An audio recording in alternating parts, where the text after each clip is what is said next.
thanks so much for being here tonight and taking time out to come and visit with us and hear a couple of great presentations.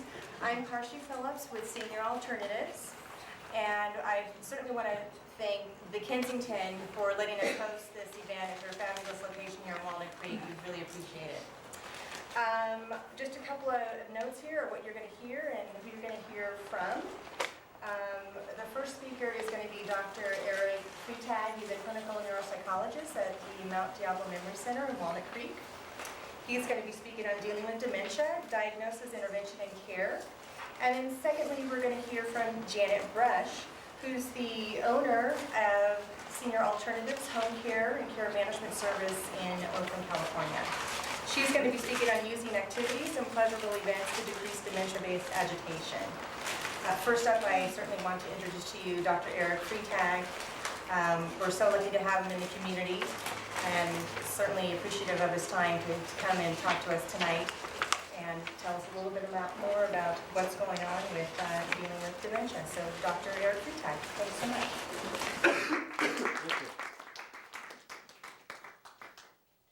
So I have a 4 and a 2-year-old at home, so that basically means from about November till I guess June, everybody has a cold.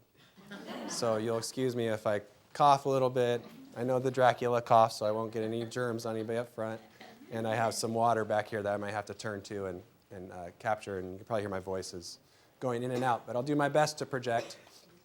And maybe, Janet, if I start to fade off, will you kind of raise your hand to your ear?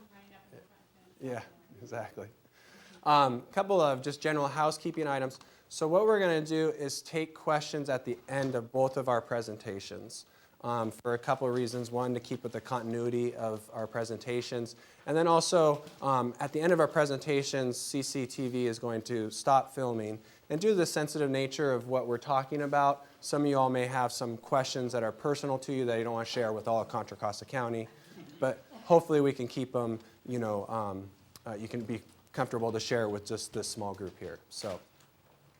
Here's my contact information if you need to get a hold of me later on.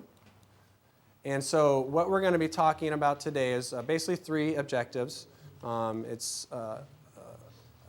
made a goal of doing a presentation and not jam-packing it, feel like I'm scrunched for time. Instead, I'm focusing on just a couple of things that hopefully will provide you with enough information. So one, what is neuropsychology? Just briefly go into what I do as a neuropsychologist so you know what my background is. The dementia diagnosis, what goes into diagnosing dementia, what I look at as a neuropsychologist.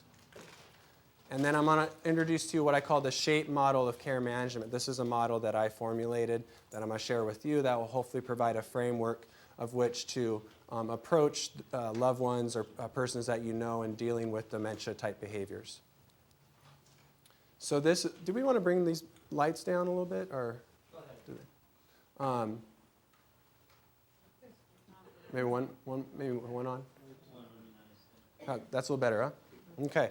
So this says, after extensive tests, I finally reached a conclusion, Hager. He says, what is it, Dr. Zook? We have to take more tests. And that's what I feel like as a neuropsychologist. Most of the time, my referrals come from physicians, and they're meeting with a family member, and sometimes they have complaints about memory or other types of concerns about cognitive functioning.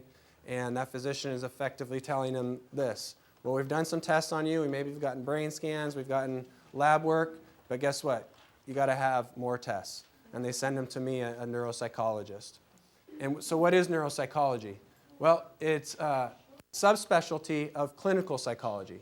So my training is as a clinical psychologist. That's what I received my doctorate in. And then my expertise is in neuropsychology. And I've generated additional internships and experience and coursework and training in neuropsychology.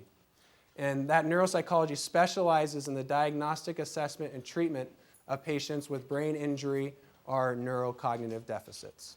So when the brain is not working well, people will come to me to help figure out what that is. And I have a pretty diverse practice. 1 hour, I'll be working with an 85-year-old lovely grandmother with some mild dementia. And the next hour, I'll be working with a 16-year-old quarterback who got a concussion over the weekend. And it's even more fun when they interact with each other in the waiting room.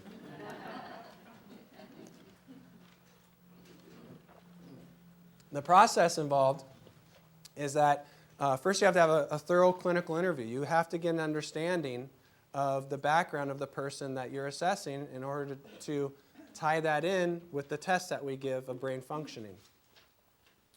And then the patient will take paper and pencil and some computer activities if that's appropriate.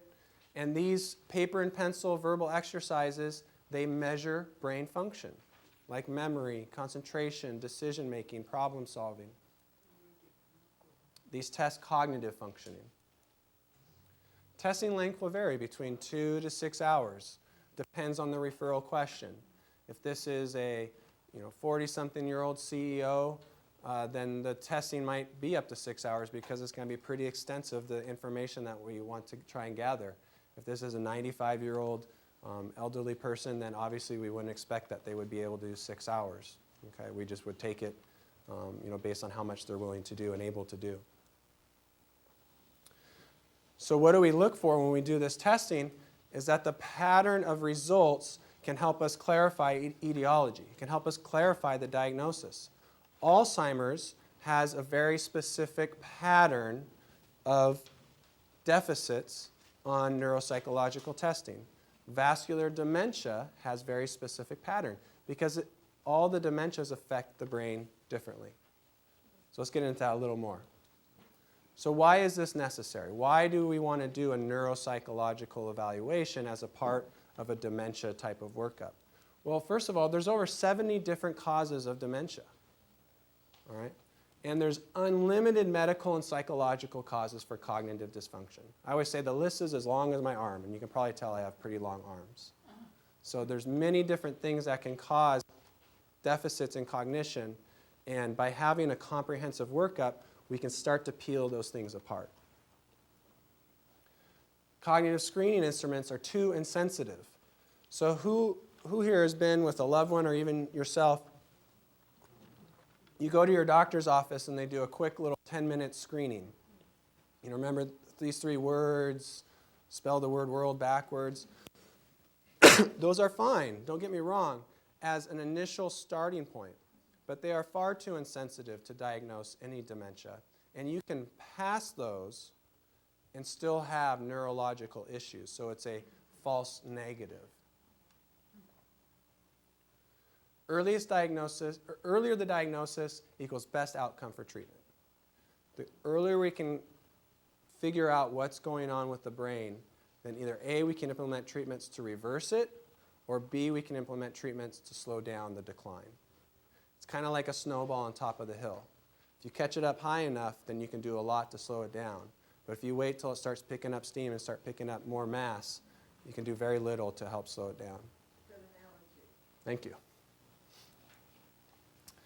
Offhand, I'd say you're suffering from an arrow through your head, but just to play it safe, I'm ordering a bunch of tests.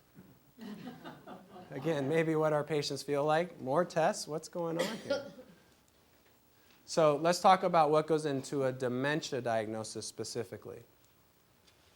A dementia is characterized as a progressive decline in memory and 1 to 2 areas of cognitive functioning. Okay? And I'm going to go over what those areas of cognition that we look at are in a minute. And it must cause impairments or dysfunction in everyday life. Now this is where it becomes kind of subjective. Let's say you're a senior and all you do is sit at home all day with C-SPAN on and you don't really have any other sort of activities or involvement. It's going to take a whole heck of a lot of brain dysfunction in order for that to impact your everyday life. Some would say that this person meets this here, but it's not impacting their everyday life because all they do is sit down. They don't have dementia.